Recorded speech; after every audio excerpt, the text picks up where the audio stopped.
아멘. 사진 두 장을 보여드리겠습니다. 모두 제가 딸과 함께 있는 사진들입니다. 저희 유학 시절 어린 딸과 함께 찍은 사진이 한 사진이고요. 다른 사진은 지난번 미국을 방문했을 때 딸이 사는 집 근처의 산책로에서 역시 딸과 함께 찍은 사진입니다. 같은 아이, 같은 이제는 여성입니다. 어린 딸이 자라서 저렇게 성숙한 여성의 모습으로 변한 것이죠. 걸린 시간이 30년 정도 됩니다. 두 사진 사이에 30년의 세월이 흐른 것입니다. 여러 가지 면에서 사람이 변한다는 것은 결코 쉬운 일이 아닙니다. 우리 몸을 보더라도 아이들이 태어나서 며칠 만에, 몇 달 만에 완전히 다 자라지 않습니다. 얼마나 많은 시간이 걸리는지 모릅니다.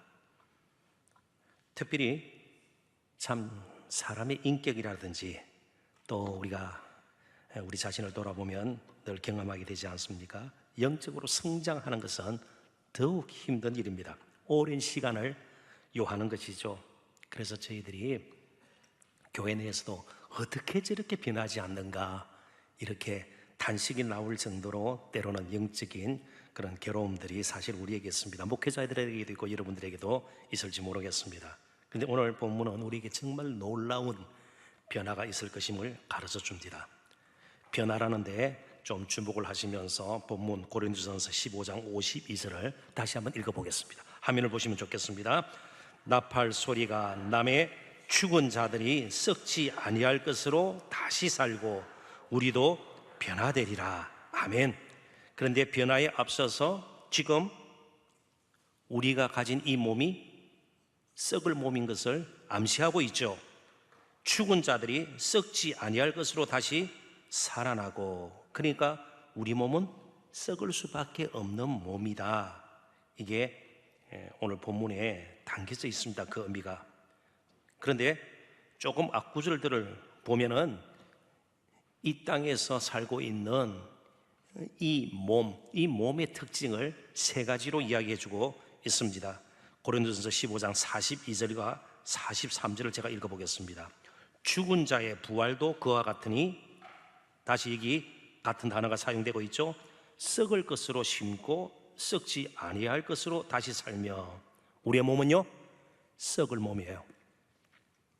욕된 것으로 심고 불명예스러운, 그는 영어로는 disgrace라는 말을 씁니다. 욕된 것으로 심고 영광스러운 것으로 다시 살아나며, 욕된 것과 영광스러운, 이게 대조가 되죠. 약한 것으로 심고 강한 것으로 다시 살며, 그러니까 우리 몸은 썩음과 욕됨과 연약함, 이런 세 가지의 특징을 가진 몸입니다. 우리 몸이 말이죠. 그래서 우리 몸은 연약해서 우선 병들고 쇠퇴해 갑니다. 점점 힘을 잃게 되고요. 잘 안 보이고 잘 안 들리고, 그리고 드시는 것도 옛날처럼 힘있게 음식을 드시지 못하니까, 이빨이 성치 못하니까, 이 몸이 약하니까 소화가 안 되고, 소화가 안 되니까 여러 가지 다른 장 기능도 함께 계속해서 나빠지는 것을 우리가 경험하게 됩니다. 몸은 연약해서 점점 쇠퇴해 갈 수밖에 없습니다. 그렇다고 몸이 연약하다고 그러면 마음은 늘 건강한가? 그렇지 않습니다.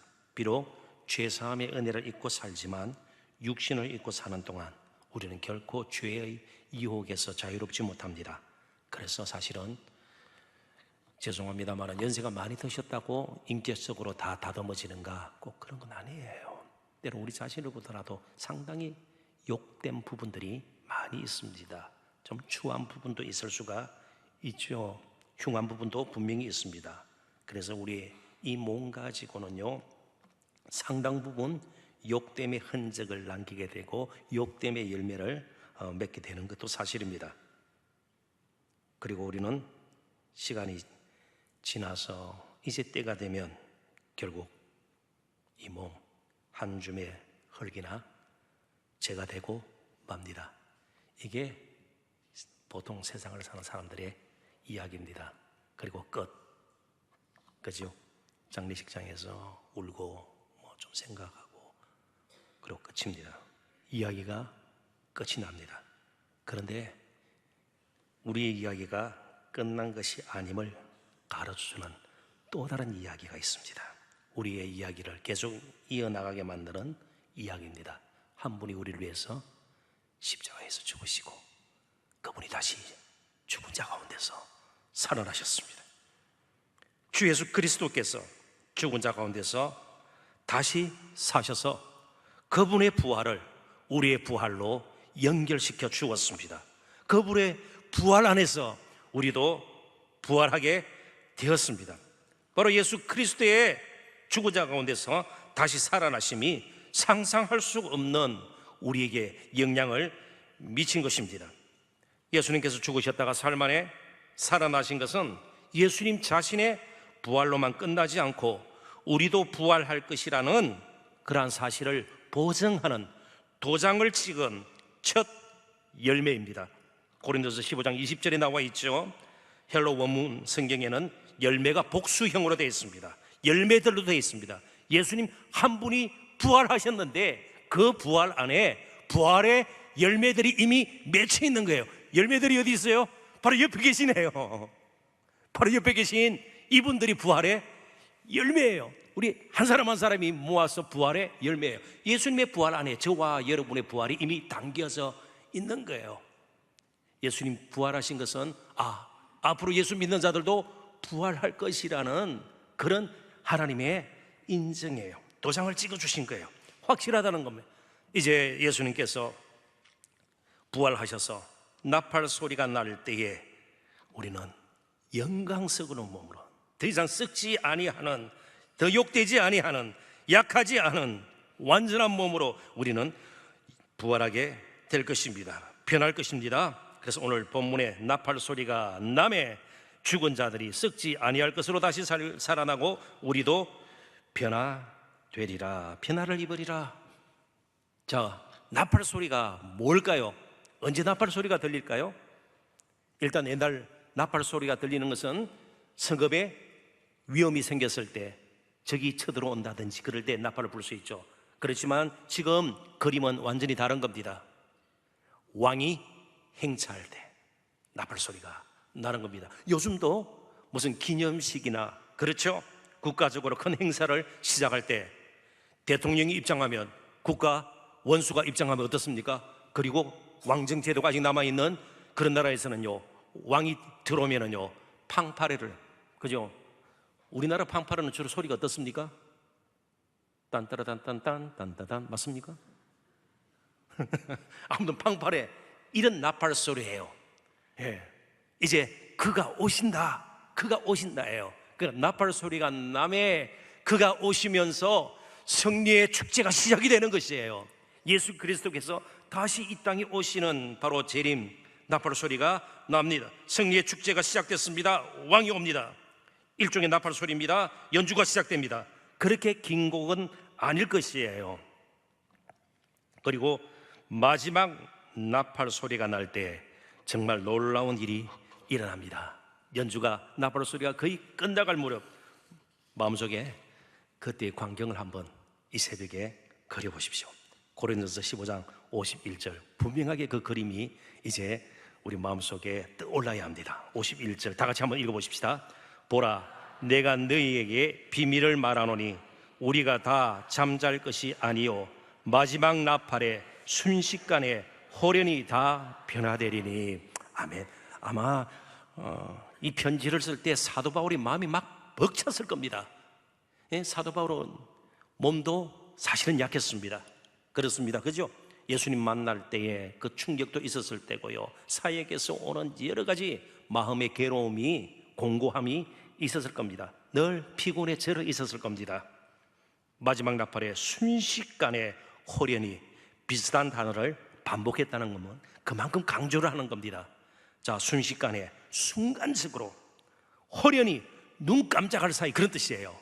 순간적으로 눈 깜짝할 사이에, 눈 한번 감았다 뜨는 그 찰나에 우리의 몸이 이 몸이 아니고, 그리고 죽은 티끌로 돌아가 버린, 한 줌의 흙이 되어버린, 사실 찾기도 흔적 찾기도 힘든 바로 믿음의 성도들이 완전한 몸으로 변화될 것입니다. 변화될 것이에요. 우리가 조금 파마하고 나서도 변화된 것은 굉장히 멋지네, 그 어디서 했어? 라는 말을 제가 여러 번 들었어요. 파마는 아니지만요, 그런 말을 들었습니다. 우리가 조금 옷을 달리 입어도 그 변화된 모습에 참 멋지다, 보기 좋다, 상상할 수도 없는 놀라운 변화가 우리 가운데 일어난단 말이죠. 어떻게 해요? 30년 걸렸어요? 순간적으로 정말 찰나적으로. 자, 누가 한 일입니까? 우리가 그 일에 동참했습니까? 그러니까 우리가 예수 믿고 재림하고 부활하고 변화되는까지 전적으로 하나님께서 하시는 일이에요. 전적으로 은혜입니다. 전적으로 은혜예요. 흙으로 우리를 지으신 그 하나님께서 흙으로 돌아간 그 인생을 아담하고도 비교할 수 없는, 이제는 더 이상 쇠하지 않는, 욕되지 않는, 썩지 않는 몸으로, 영광스러운 몸으로, 마치 예수님 부활하신 몸처럼 우리를 만들어 주실 것입니다. 하나님이 하세요. 하나님이 하세요. 한순간에 하나님이 하세요. 몇 년 전에 현지 목회자들을 위한 세미나를 제가 인도하기 위해서 필리핀을 간 적이 있습니다. 며칠 있는 동안 너무너무 더운 거예요. 막 숨이 탁탁 막히고요, 참 견디기 힘들더라고요. 방 안에 들어가면 이제 에어컨이 있으니까. 그런데 또 에어컨이 잘 안 되는, 전력 사정이 좋지 않아서 그런 곳에 들어가면요, 뭐 강의를 하면서도 뭐 그냥 땀에 젖을 수밖에 없어요. 푹푹 찌는 날씨예요. 그래서 그곳에서 사역하시는 우리 한인 선교사님께 여쭤봤습니다. 근데 선교사님은 어떻게 이런 더운 데서 더위를 견디면서 지금까지 사역을 해오고 있습니까? 그분의 대답입니다. 저도 처음에는 견디기 너무너무 힘들었습니다. 그런데 한 6개월이 지나니까 제 몸이 이 기후에 조금씩 적응하고 있다는 것을 느낄 수 있었습니다. 이 몸이 그냥 있지 않은 거예요. 한 6개월 지나면서 뭐 피부 조직이라든지, 뭐 정확하게 제가 표현을 할 수 없습니다만은 그런 기후에 몸이 적응하더라는 겁니다. 이 몸 가지고는 영원한 하나님 나라에서 살 수가 없어요. 왜요? 썩을 것이고요, 욕되고 약한 것이에요. 영원히 살려면 영원히 살만한 몸으로 우리가 변화되어야 되는 것입니다. 이 몸과는 비교할 수 없는 영광스러운 몸을 우리 모두가 입게 될 것입니다. 그래서 더 이상 병들거나 상할 몸이 아닐 겁니다. 임플란트가 필요 없는 날이 여러분 분명히 옵니다. 그런 날이 분명히 와요. 우리에게는 영원한 나라에서의 삶이 있습니다. 이 몸을 입고 이 땅에서 사는 것이 전부도 마지막도 아님을 늘 잊지 마셔야 합니다. 그렇다면 이 땅에서 이 몸을 입고 사는 동안 가장 우리가 두려워해야 될 것이 무엇입니까? 생활에 조금 어려움들요, 고민할 수 있고 때로 염려 근심에 우리가 쌓일 수 있습니다. 육신에 질고 병들고 심지어 사랑하는 사람 먼저 떠나보내는 상실의 아픔 맞습니다. 고통스러운 것이고요, 우리 마음을 아프게 하는 겁니다. 때로는 너무너무 지치고 피곤한 하루하루를 보내는, 참 이 땅에서의 삶일까요? 다 맞습니다.